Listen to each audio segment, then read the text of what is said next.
Welcome to our webinar dedicated to horse feeds and supplements. Let me introduce our speakers for today's webinar. It's Liz Bulbrook, Director of Nutrition at Bailey's Horse Feeds, and Kate Hore, Head Nutritionist at NAF. Before we start, please let me just give you a brief intro. As many of you already know, DIT is the Department for International Trade. It is a British government department responsible for trade agreements between the United Kingdom and foreign countries, foreign investment and export trade. And DIT in Russia is responsible, obviously, for Russian market. And we also are engaged in global sports sector, including equestrian sport. And as some of you already know, DIT Russia has various activities in the equestrian sector here. For example, our first event was in September 2019. We brought British companies to Russia, where they got to know about Russian state of equestrian industry here, met representatives of Russian Equestrian Federation, visited equestrian clubs in Moscow and St. Petersburg, and met potential Russian buyers. After that, in January 2020, as a follow-up, we brought business mission to Birmingham and Yorkshire to show Russian companies at the time and to introduce them to British manufacturers of horse equipment, horse feed and clothing. And currently, with all the pandemic restrictions, we are generally engaged in digital events. And DIT Russia, together with Beta, hold a chain of equestrian webinars. And this one is one of these webinars. And I'm really pleased to pass the screen to our speakers. Liz, you are first. Thank you. I'm launching your webinar, your presentation. Thank you. Thank you very much for inviting us to speak with you today. It's a pleasure to learn more of your market and hopefully share some information with you as to how we think about feeding our performance horses. I've been asked to talk to you about some of the nutritional considerations in choosing the right feed for our horses. I've been involved as an equine nutritionist and director of nutrition for over 30 years now, and I've had the pleasure of advising people from the leisure rider to the Olympic elite rider on choosing the right diet and the right feed program for their horses. And certainly it's something that in developing product and working with athletes, it's a real pleasure to be involved with. Now, can I advance my slides?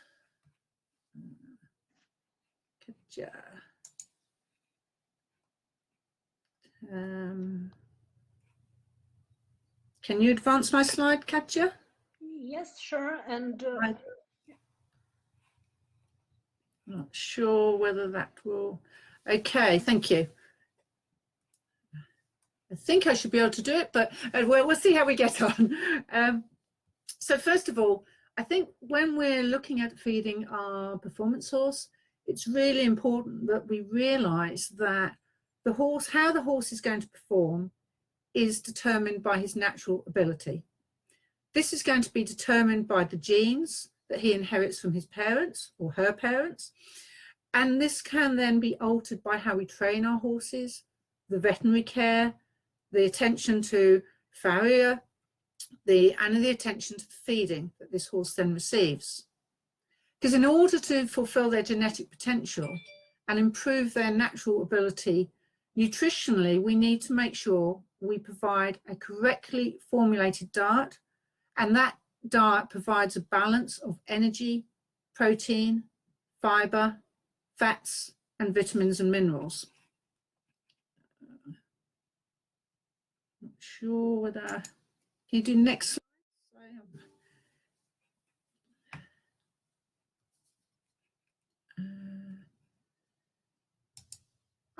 There we go.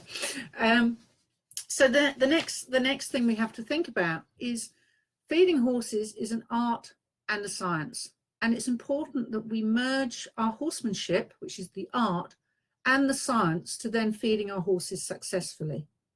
It's really important that we're practical, we use our eye and our feel for the horse.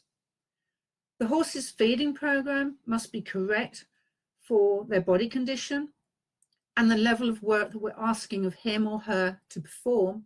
And of course, it must suit their temperament. Yet at the same time, we need to embrace the science and understand changes in feeding, changes in ways of feeding, how nutrients can be supplied, and what we actually understand about how we feed our horses. So this afternoon, I'm going to touch on what are the key nutrients our performance horses require, and how do we go about looking for them and choosing the right feed for our horses. Oh, that's not right. Give me the next slide, please. So when we're feeding our performance horse, most competition riders want controllable energy. Now, if you're a novice rider, then you may want the horse not bursting with energy. You may feel a bit happier if the horse is slightly less sort of excitable. But if you're an elite rider who's got to jump 3 big show jumping tracks, then you might want the horse to have a bit more oomph and go in his diet. And in order to fulfill his genetic potential to perform, we must make sure that the horse's diet matches his workload by supplying the calories and the nutrients he needs to maintain the desired body condition and also fuel his work. Modern compound feeds are formulated to be fed at calculated levels according to the work intensity and the body weight of the horse. And they're all formulated to be fed alongside what we call average forage quality. And by average, certainly in the UK, if we have a forage that is above 8% protein and 8 to 10 megajoules of energy, digestible energy, that allows us to develop a feed that will sit and feed most categories of horses and levels of work. And these feeds are designed to supply energy and nutrients that are lacking in forage and so provide a balanced diet. May work. Thank you. So before we even think about what's in the feed bag, we also need to know what is our horse's current weight and body condition. The amount of nutrients a horse requires is going to be dependent firstly on his body weight and on his body condition. Because body weight alone is of little use to us unless we're assessing his current physical status. We need to consider whether that horse is overweight, underweight, ideal, and it's a good monitoring tool to then start our feeding program so that we can decide whether we need more calories going in for maintenance, we need to lose a few calories, and then meet for the demands of work. A weigh tape is very useful and weigh bridging is very useful. But the art is putting a hands-on approach. Put your hand on your horses, use that visual method to assess their condition. The other thing we have to look at is where we're talking about fat or are we talking about muscle? And it's very important that we differentiate between fat and muscle when we're assessing our horses and deciding what to feed and whether they need a calorie-based feed for weight gain and performance, or perhaps they just need to meet the nutrients for performance without significant calories causing extra weight gain. So for example, running your hands across your horse's rib cage from the shoulder to the quarters, you should be able to feel the ribs under the skin, but not actually be pushing a line of fat in front of you. You should be able to see whether the horse has got excess fat pads, which may be deposited behind the shoulder and over the tail. But then we need to look at muscle because your horse needs to have a good muscular top line and frame in order to do the work that we might be asking of them.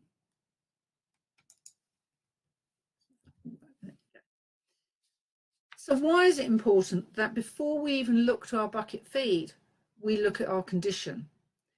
This is because by regularly evaluating your horse, then your feeding and exercise program can be adjusted. And every class of horse is different, whether we have the shorter, more compact show jumping types against maybe your thoroughbred or your endurance horse, or maybe your bigger built dressage horse, then the amount you feed and the type of feed can be based on the age, the workload, the breed, and their use. We know that if a horse has got too much fat, this can decrease their performance by reducing their physical ability, along with increased sweating because they're carrying too much weight. Excess weight can cause joint and locomotion problems, reduce respiratory efficiency, and circulatory problems.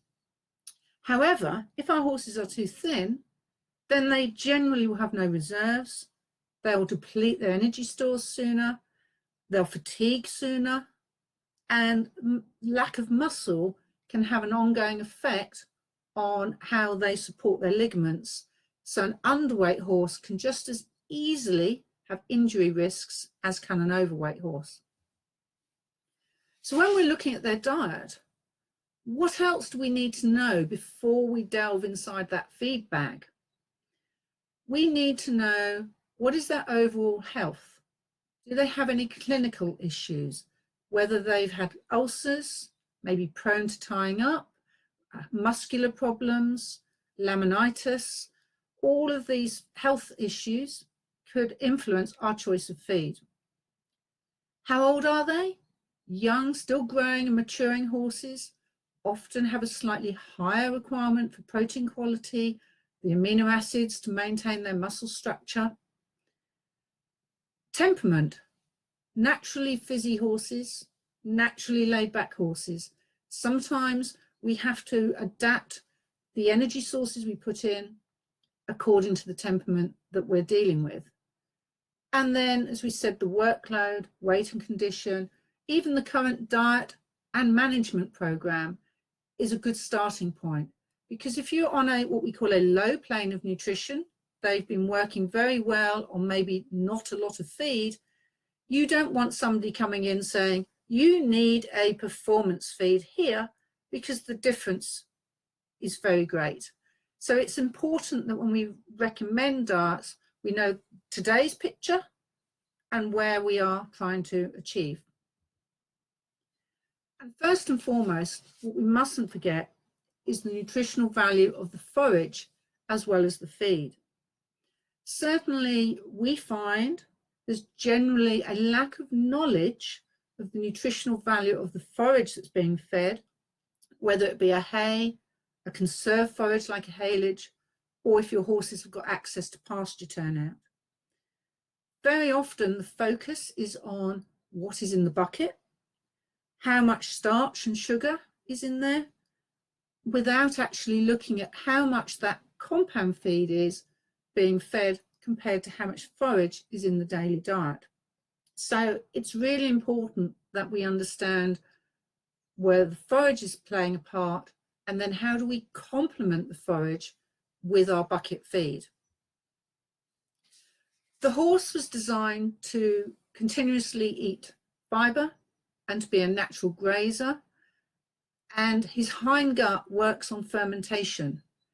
Therefore, it's really important that whatever feed program, whatever bucket, whatever supplement we choose to give our horses, that we look at the supply of the forage first, and the bucket then complements the forage.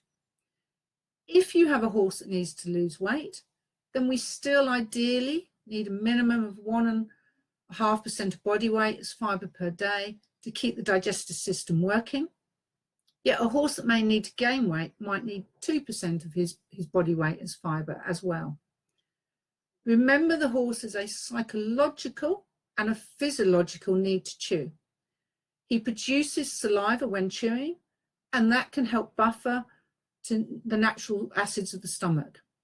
If we don't have enough fibre, not only do we have an increased risk of digestive upsets and clinical problems, such as ulcers, being more prone to colic, being more prone to muscular disorders, we also can contribute to boredom and then the horse develops stereotypical behavior with vices like weaving and cribbing, etc. Particularly when horses are kept in centres or more indoor environments where they don't get the time to go out and perhaps browse in a field situation. So before we look at our compound feed, always bear in mind fibre in the background. So having decided that we're going to feed our compound feed and we're going to feed our performance horses, what nutrients do we need to look at for them?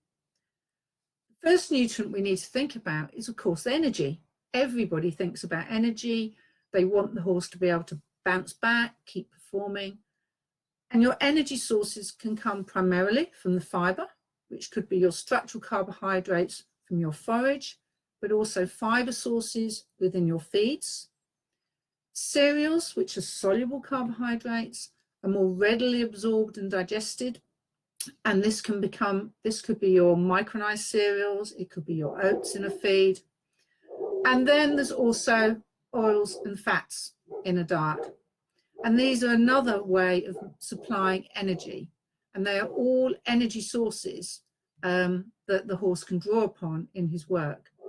And we find providing a combination of these energy sources is beneficial for most horses, because depending on the work that they are doing, some of it is quick release energy and some of it is slower and more steadily available. And the type of energy you need will be determined by the distance, the intensity, the conditions of the workload, and as we mentioned earlier, also the body weight of your horses. So what type of energy do you want? Higher starch diets with more cereals in generally are digested and absorbed with the energy available more quickly through the production of glucose and glycolysis, and we tend to refer to it more as quick release energy. Whereas fibre and fats take relatively longer time to digest. The fibre relies on your fermentation in the hindgut from bacteria, which is then produce volatile fatty acids, which are absorbed into the digestive system and used as an energy source. Whereas the higher starch diets can be absorbed in the foregut. So it's very important that we look at cereals that have been processed, they've been cooked in some way, so the starch is available for that digestion in the foregut and not to cause a problem with undigested starch reaching the hindgut. But remember, when you're choosing your energy sources, energy and calories are the same thing. So energy in, if they don't have energy out, equals weight gain. More energy out than energy in could equal weight loss. So when we're looking at a diet, it's important to step back and say, what am I looking for? So maybe your show jumper that's jumping quick, fast, intensive rounds wants some of that quick release oomph energy so that he can keep going. Your endurance horse wants some stamina. So it's another form of energy, but they need to keep going for longer. So we might want to look for more slow release energy sources. However, today we see that a lot of people are trending towards feeding lower starch and lower sugar diets, high fat and high oil, which is good because it's more natural for the horse. We can rely on more fibre, we have less digestive upsets. However, starch is not all bad. What we do know is some horses on forage-only diets have lower glycogen, energy stores, before and after exercise. We know that starch and sugar is required to maintain muscle and liver glycogen stores, which can be drawn on during exercise. We also know that the liver and the brain require glucose supplies. So it's important that we not only think about performance in terms of how high can the horse jump, how long can it perform, but things like mental alertness and fatigue and bounce back. So for example, here's an example of all performance feeds, yet you can have the same digestible energy or a similar range. So these feeds will all be in the range of 12 to 13.5 megajoules per kilo of digestible energy, but they will have differing starch and fiber levels and oil levels. So we could have a reduced starch diet, which might have starch between 10 and 22%. We could have a low starch diet, less than 10%, but high oil. And we could have our traditional feeds where the starch could be 22 to 36. In comparison to normal cereals, like oats, etc., we could be looking at starches in excess of 45% when we put it all into context.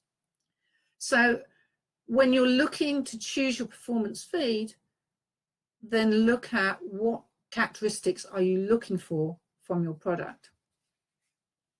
And of course, the other considerations we need to think about is, although energy is an important factor governing the ration, it's essential that our performance horse gets a balanced diet.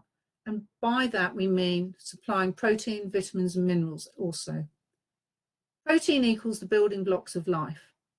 Therefore, the provision of sufficient protein is critical, since those essential, and by essential we mean have to be provided in the diet, those essential amino acids like lysine and methionine are important for muscle development and function.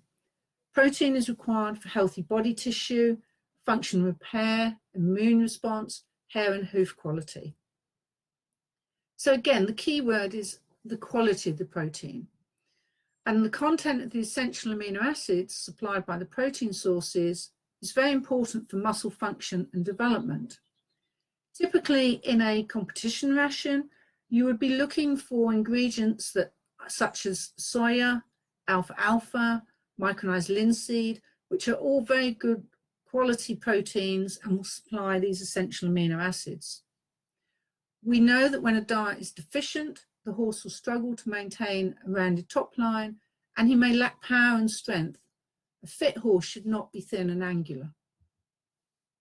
And of course, then there's the vitamins and minerals.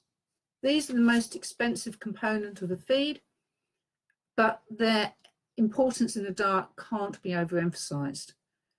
They're involved in all metabolic functions. They need to be there to help utilize those energy substrates we've just put in, muscle function, bounce back, immune response. In a premium formulation, they are there to support horses' increased nutritional demands. And we need to look for things like vitamin E and C, along with selenium, which are very important amino acids, are very important antioxidants. If you're feeding a leisure feed, it will have a lower level of vitamins and minerals than a traditional compound feed. And in a feed, certain minerals will be protected by a process called chelation. And this means attaching them to other molecules, such as sugars or amino acids, that helps the body absorb and utilize them more easily. The most common minerals that you would find that are chelated would be copper, zinc, and manganese. For example, copper is really important for the formation of hemoglobin, and hemoglobin carries the oxygen in the blood required for, again, good performance. So and copper plays a major role in the mobilization and utilization of iron. Zinc and manganese are also vital components of the enzymes and play an important role in the utilization and metabolism of the carbohydrates and fats. So even if your diet has enough calories, maybe if you're just feeding straights, they're going to fuel the work, but if the micronutrients are in short supply, the energy sources can't be utilized to the full. We know from our experience that horses that become fatigued or below par at the end of a season, or may be diagnosed to be slightly anemic, could be that their diet hasn't been balanced, and for example, supplying insufficient copper has caused them to be anemic, because copper has this role in the mobilization of iron, and it is better to look at balancing your diet than a quick fix dose of an iron-based tonic. And minerals. Forages alone will not meet all the mineral requirements of a horse. We have years of forage analysis, and we know the variability within forages, and we also know that minerals can interact and they're vulnerable to interactions. So more doesn't always equal better. It's about looking at the overall balance. Then when you're looking at your competition feeds, you may also see added extras. In these specialist feeds, you might see what we call digestive enhancers, probiotics, prebiotics, and yeast cultures. And these are there to help stimulate the fiber digesting bacteria in the horse's gut so that the fiber can work efficiently. When you're looking for the yeast cultures, we only would be able to use strains that are approved in the EU for use in animal feeds. You may see things like beta-glucans, gum arabic, and these are prebiotic fibers that can support the relief of inflammation and the integrity of the gut lining. So again, very useful if you've got horses prone to gastric ulcers. And there may also be buffering compounds like antacids, you may see herbs, you may see joint components. However, I would say that for individual horses, if you are trying to target a specific problem, such as a joint issue, I find it is better to look towards a specific supplement that can be more cost effective and create a more targeted approach than necessarily looking for some of these herbs and joint compounds within a main feed. I think prebiotics, probiotics, and fiber sources are good, but also consider when do I actually need a targeted supplement. So having understood that we need to be aware of what we're looking for in our different feeds, whether we need a low starch, medium starch, a high starch feed, there's two ways we can evaluate the diet. Evaluate your current feed program for nutritional adequacy by assessing the contribution, looking at your horse's weight, condition, and energy.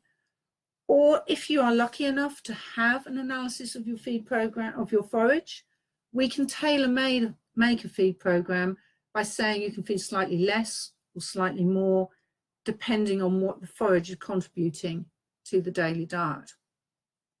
And again, going back to clinical issues, the diet needs to be tailored according to the workload, body condition score, and the energy. Do you just need to increase a balancer, which is a low calorie, high fortified vitamin mineral feed, to create more top line, to balance the vitamins and minerals?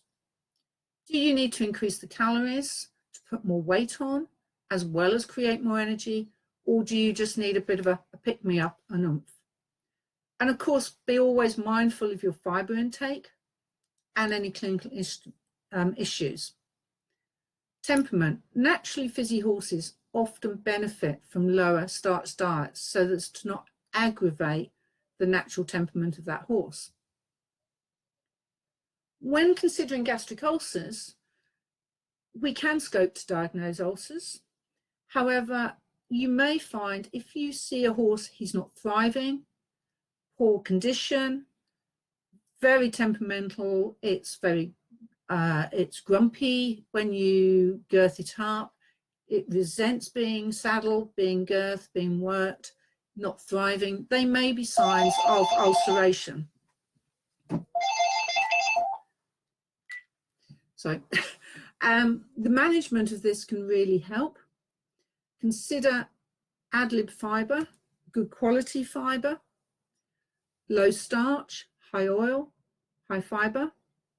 Remember to feed little and often, and pre and probiotics that can feed the beneficial bacteria. We also know that providing alfalfa in a chaff format 30 minutes prior to working can help create a natural buffer, particularly if we've got acid splash from the glandular region of the stomach to the upper squamous epithelium. This natural mat and buffer can have some beneficial effects. Yet some horses will still require medication, particularly with glandular ulcers, for periods of competition and to help medicate and improve those ulcers. So with feeding change and medication, we can help our horses' diets. Remember that as the horse gets fitter and his workload increases, so will his nutritional demands, not just for energy, but for protein to build muscle and repair and support metabolism. So do check that the feed you are using supports the level of work your horse is doing, and be prepared to change or top up if necessary. A low energy feed may provide all the calories your horse needs, but if it's only formulated for light work, it will fall short on other nutrients, and you may just need a concentrated vitamin, mineral and protein source to help improve the diet.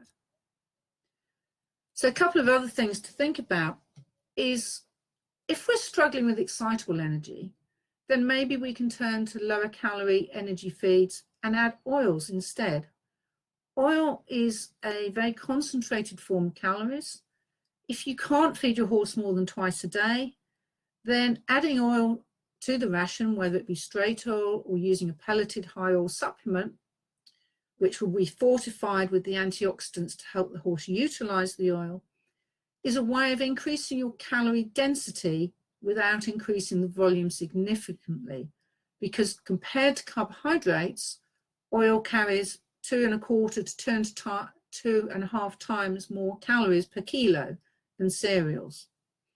If you're struggling with weight, again, consider maybe digestive enhancers to help the horse utilize the fiber in his hindgut, or even look at other super fibers such as beet pulp, soya hulls, alfalfa chaff, dry grass can be included. And then, of course, there's the rigors of competition.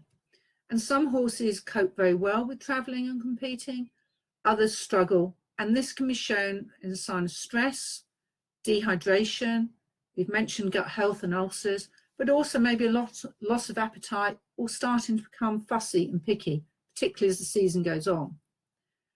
We need to be prepared to know if you have a fussy eater when competing and traveling.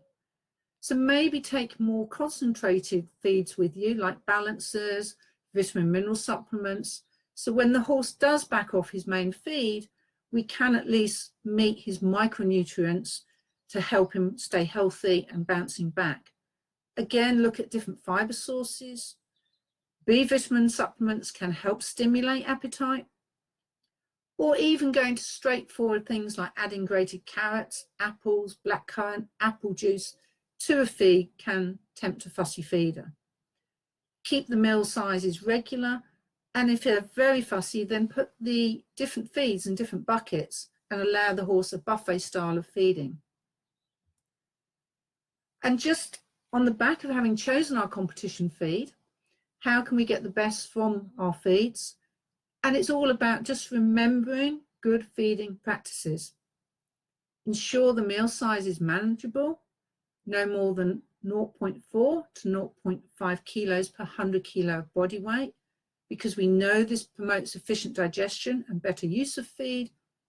Feed little and often, provide plenty of forage, maintain that chew time, keep your routine consistent to avoid digestive upsets, make all changes gradually, and of course, maintain salt and electrolyte balance so that our horses stay hydrated.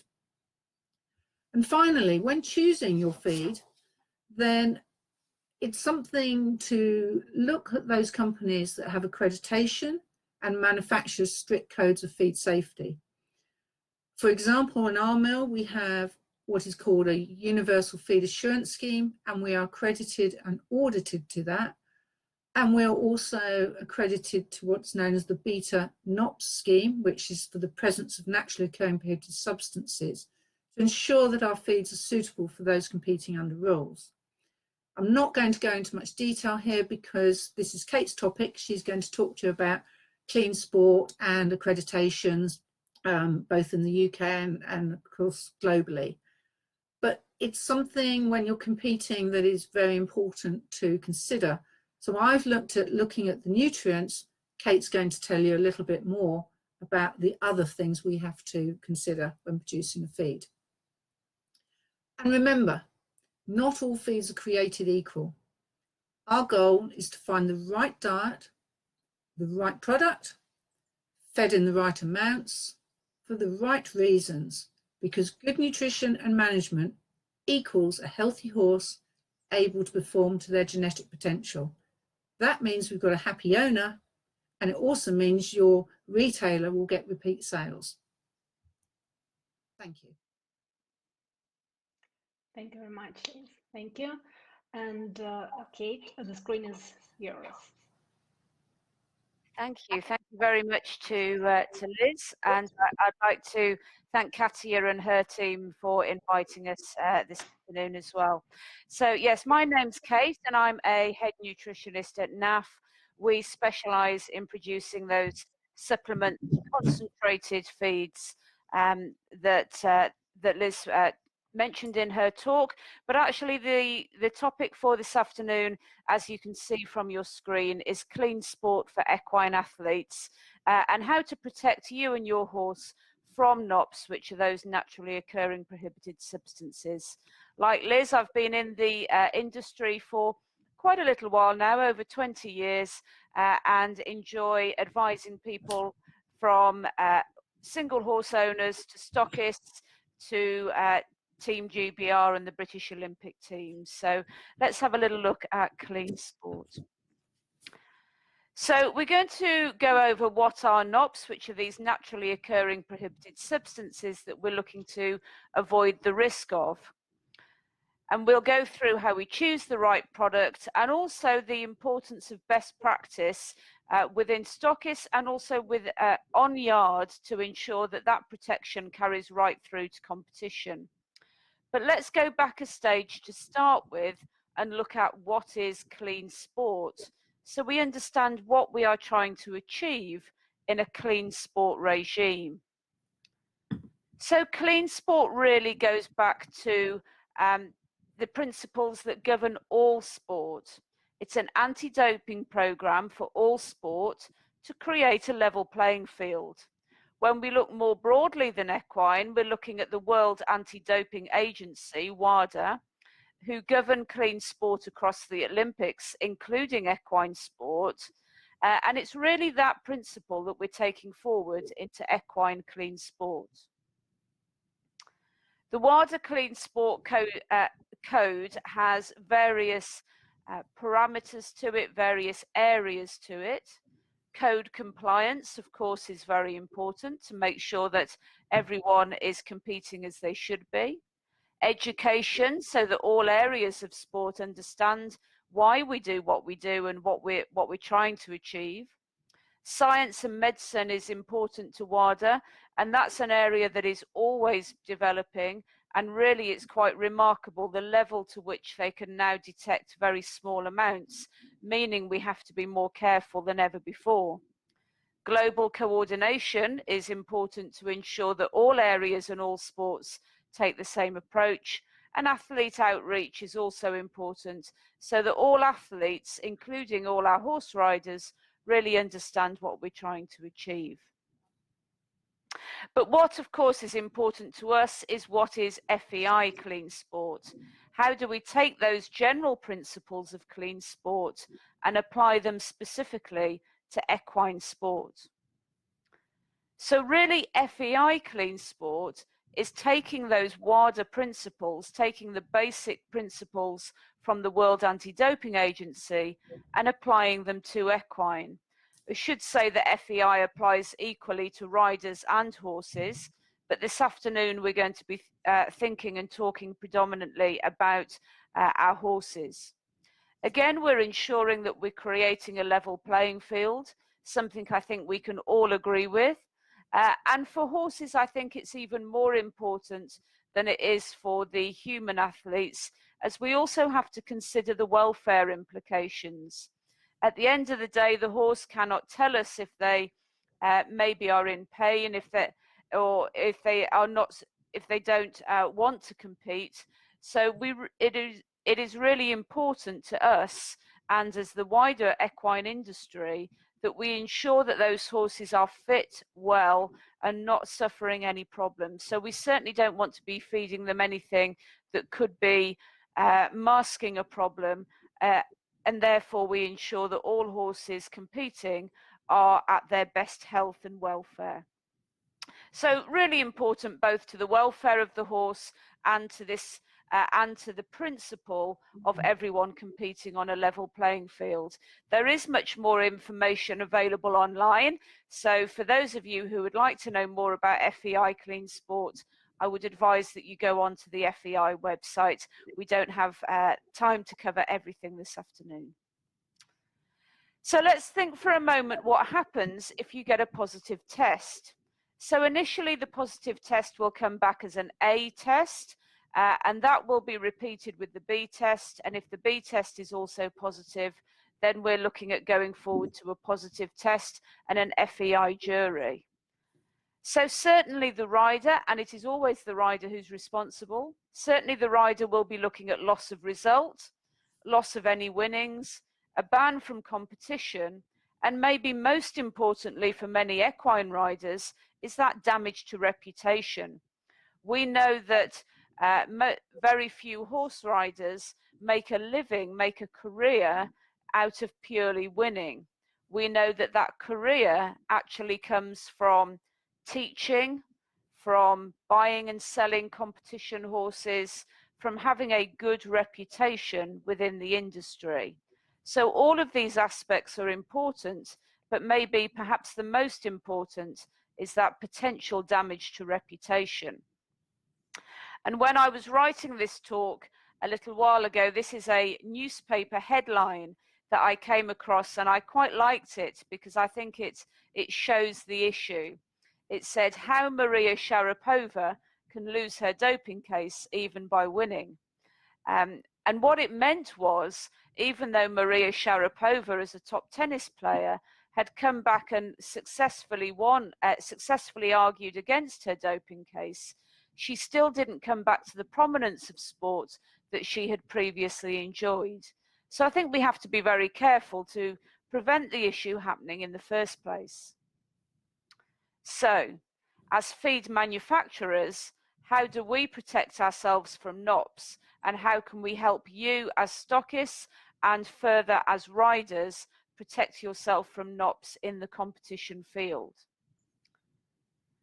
So we start off by careful product choice and moving on to clean sport policy on yard.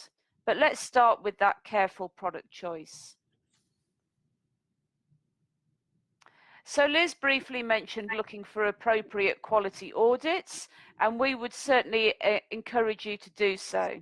On some labels, you will see something like ISO, potentially ISO 9001, which says quality, which is a quality assurance scheme here within the UK. It's a useful scheme to start with, but what it doesn't tell you is about the quality of the production of that product. ISO tells you about consistency of production, so it will tell you that the company is producing the product in a consistent way. It doesn't necessarily tell you about quality or suitability of that product for competition horses. The UFAS level that Liz mentioned, the Universal Feed Assurance Scheme, is a quality audit and much more of the sort of thing we need to be looking for.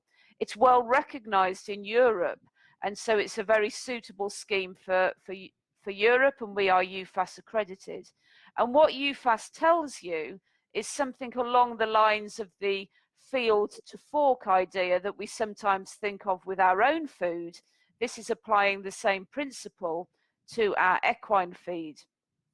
So we're looking at good traceability right from the growers of our individual ingredients through to that pot arriving in your store for your customers. We can guarantee what's happened to that product throughout that, and right before it gets to us through our production and onward.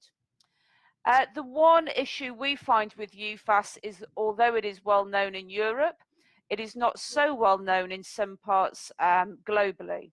And therefore, as a company, we are GMP plus FSA assured. GMP is a similar quality audit, but we find it is much better known globally. So it helps our exports in all areas across the world. But it's the same principle of that full traceability right from where the herb is grown right through to the pot. So, for example, for our products as concentrated supplement feeds, they can be very complex with herbs that are grown across the world. We may be sourcing herbs from India, from China and beyond. So ensuring that traceability is a mammoth task, but something that these UFAS and GMP audits are able to offer. So well worth looking out for those quality audits. Once you know that the product is designed with a good basic quality, then we need to look for prohibited substances. And we do that by reading the label.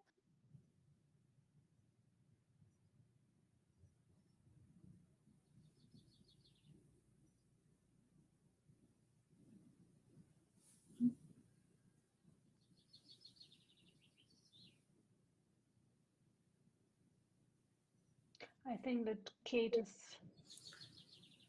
has trouble with the internet connection.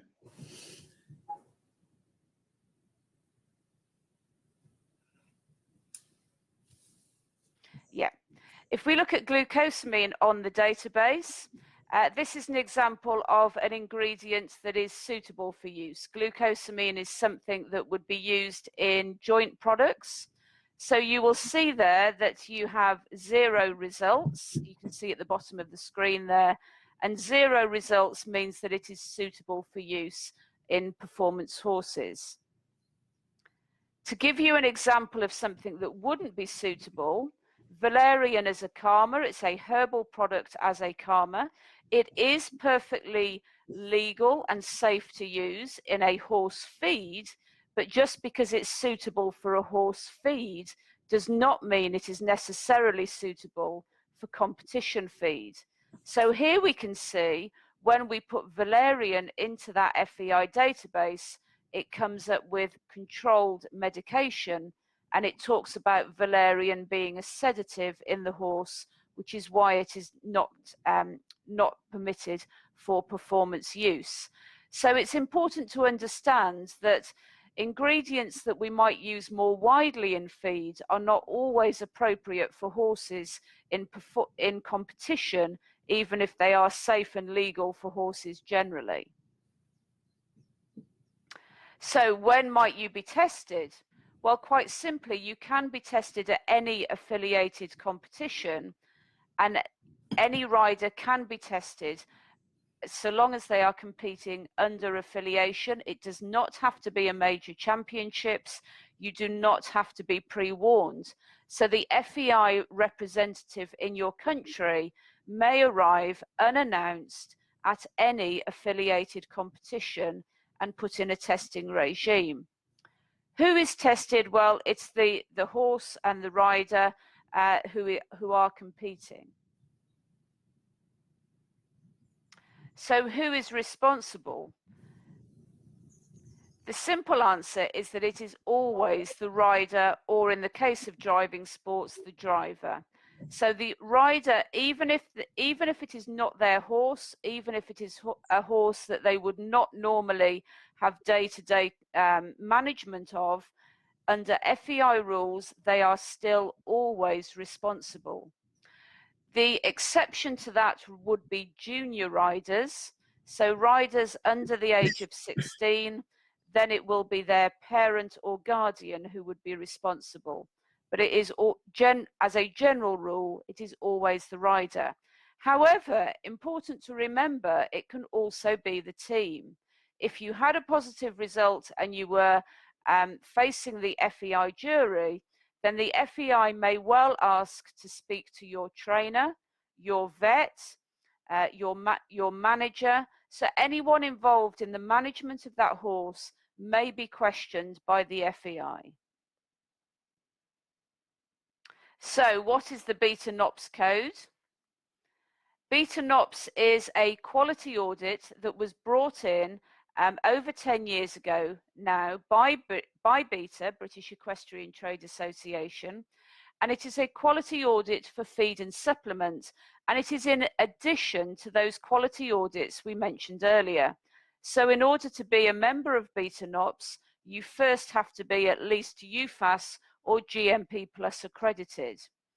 What the Beta NOPS audit gives you is a further full day of auditing, so it is a big commitment for manufacturers who are involved with it, and it ensures that those fully traceable systems are delivered to an even higher level.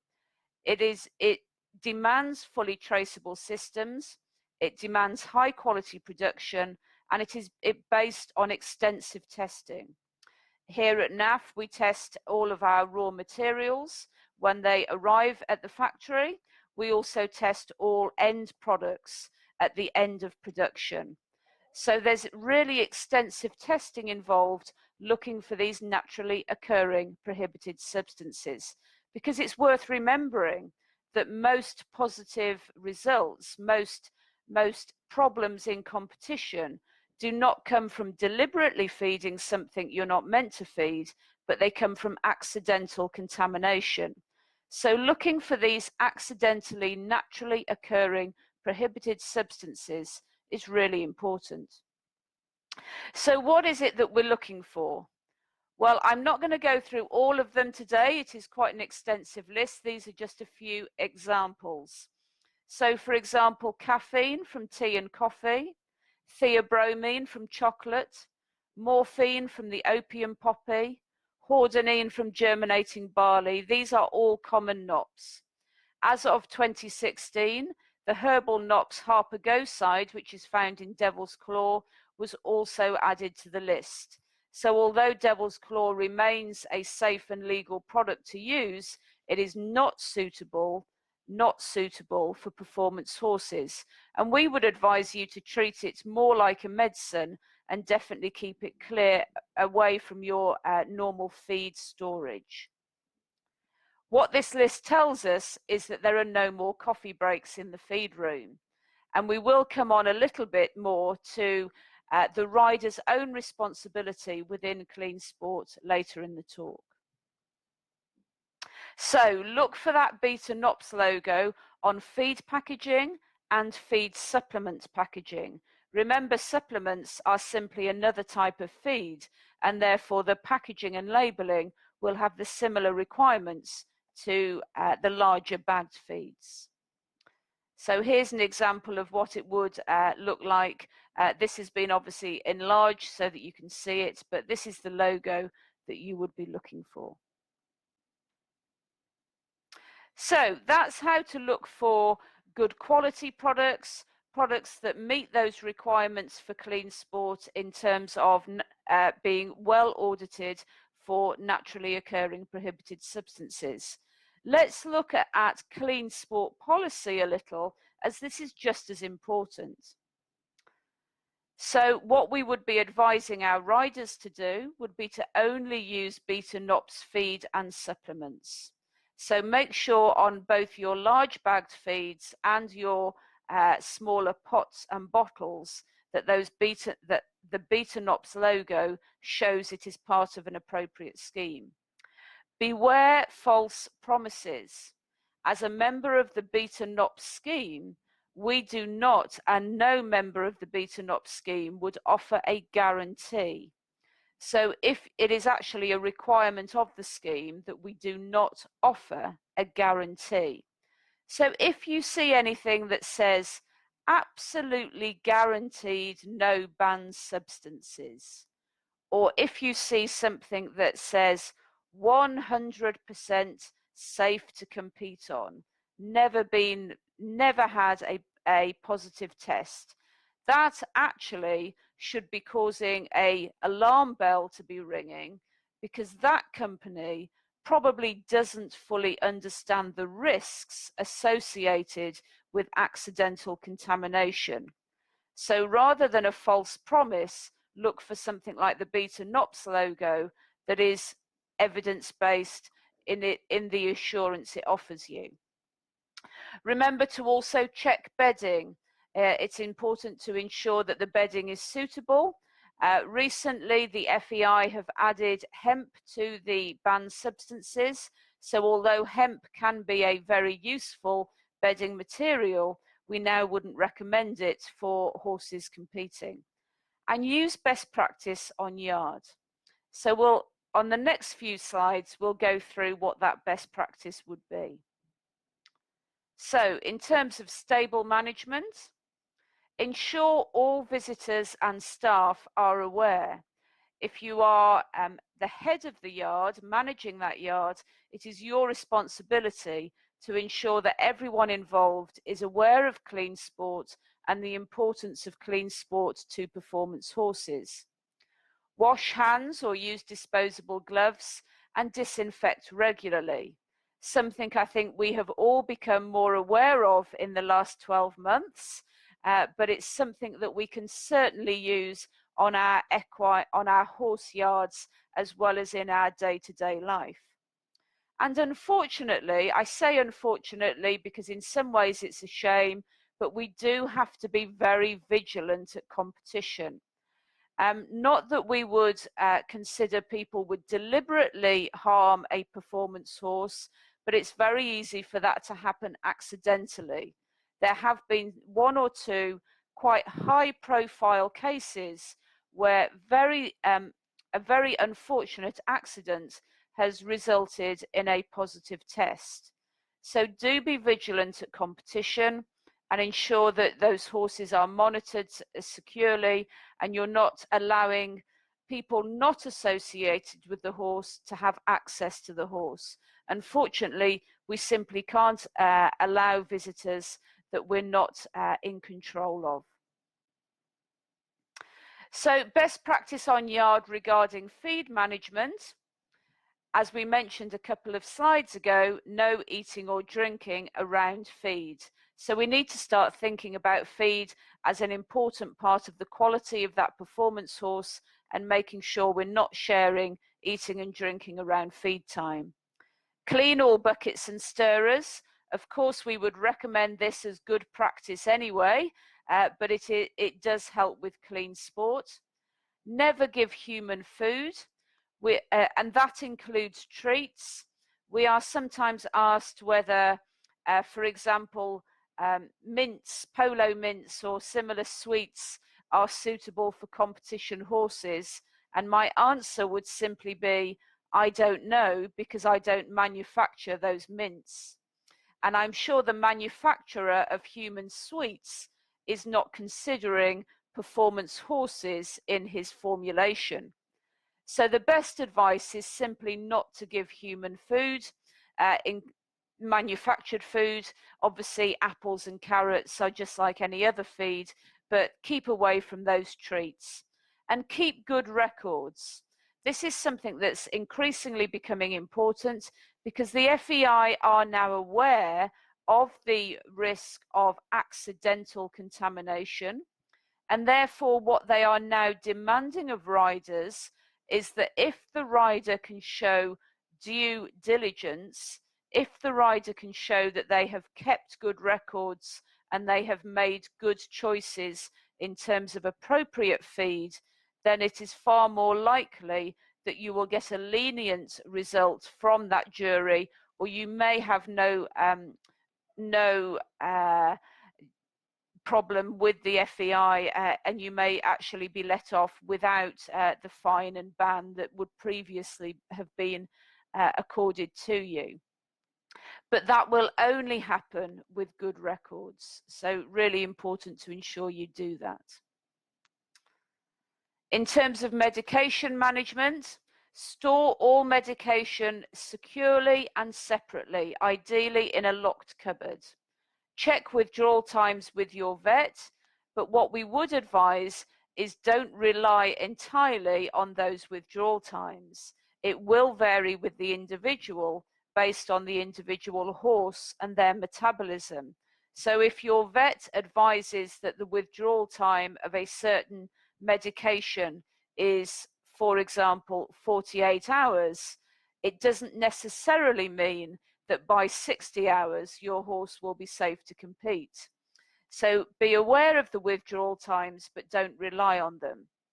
Record all medications, again, which horse is receiving which medication. Maybe it's a good idea to recommend specific buckets and stirrers for horses that are receiving medication. So we recommend using a different coloured bucket if a horse is receiving medication. That reduces the risk of cross-contamination and reduces the risk of the wrong horse getting the wrong feed, which certainly has been a problem in some positive tests historically. Very similarly to our advice to not use homemade treats, we would say the same for homemade remedies. So things like fly sprays even, or homemade herbal concoctions to be added to the feed. It's really we can't take those risks with performance horses. Homemade remedies will not have the quality audits associated with these audited products. So you can't rely on the ingredients, and it's potential that you don't know enough about the ingredients in terms of what their chemical breakdown is, and you could unwittingly be giving the horse something that will show up as an unwanted prohibited substance. So far better to avoid those homemade remedies, both externally on the horse and in their feed. Also be aware of biosecurity, again something we have learned increasingly both within the equine industry and wider in the last 12 months. So where horses are joining a yard, just make sure that that's done in a biosecure way. So how can we help you with clean sport? We are Beta-NOPS accredited and have been since the beginning of the accreditation scheme. We work very closely with British Equestrian as the FEI representative in the UK to help educate our team riders. And as I say, it's a privilege this afternoon to be able to take that education outside of the UK and talk to you in Russia as well. We also produce the feed and supplement logbook, which helps you to do that due diligence, helps you to record the batch numbers of all feed, including feed supplements, which horse they're going to and where they're being used. So I hope that has been useful for you and given you a little insight into clean sport within feed and feed supplements. I'll hand back over to Katia, and I think we have a question and answer session. Yes, thank you very much, Kate. And it is now the time for our Q&A sessions. And everyone is welcome to ask the questions in the chat box. I will read them out loud to our speakers. And if you don't have any questions right now, but you will think about any idea later on, I think that Liz and Kate will answer them via email if I forward the questions. Yeah.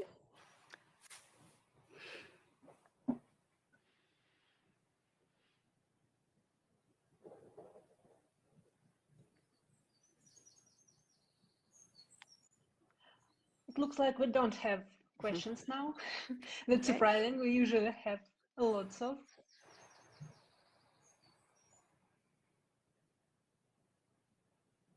Final call for questions.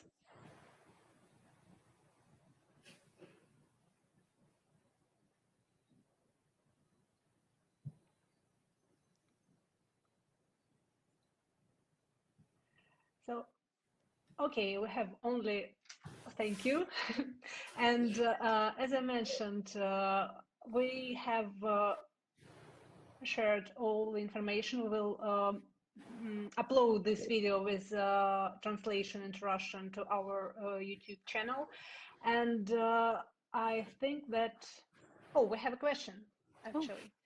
Yes, what is the maximum amount of oil per day for one horse? Okay, when we're looking at the total diet, then when we take the hay and the compound feed, ideally it wants to make up no more than about 10% of the total diet, so that we don't have too much going into the hindgut. But that would then be, it could be sort of 15% of your concentrate feed. because too much oil can then sometimes affect fibre digestion. But a good rule of thumb, about 10%. And just to add to that, if you are feeding a high oil diet, it's important to remember that we need to balance that with antioxidants. And the usual advice we give is that for 1 milliliter of oil, we give 1 international unit of vitamin E. Thank you. I also put on display my contacts and DIT Russia social media. So you're welcome to follow us, to send your questions. And there is one more question about oil. Is it possible to give oil constantly without any breaks? Yes, I think what you have to remember when using fats and oils in a diet is that, unlike humans, the horse is continually, he doesn't have a gallbladder, so he is continually producing the lipase enzymes and the bile to emulsify and utilize those oils and fats. So when we adapt a horse to a high oil diet, it needs to be done over a period of time, because it can take 4 to 5 weeks before that oil the benefit really helps in the diet. So yes, they can have it on a regular basis. In fact, it's better than starting and stopping, but it does need to be introduced gradually as you increase the levels.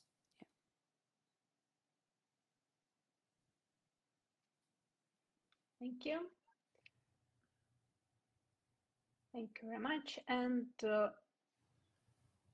final call for questions.